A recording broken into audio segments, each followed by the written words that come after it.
Here's a quick way to pay off your debt faster, and it's really simple. What you want to do is organize your debt from the smallest balance to the largest balance.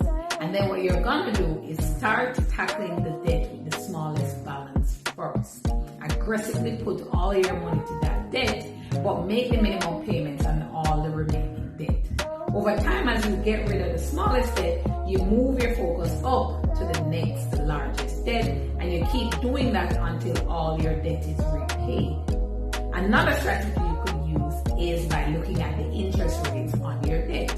Start by putting all your energy and your money and your focus into paying off the debt with the highest interest rate, and then work your way down sequentially to pay off the debt with the second highest interest rate and the third highest, and so on.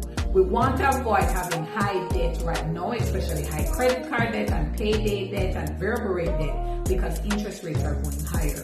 So the sooner you implement this strategy, the better your financial life will be.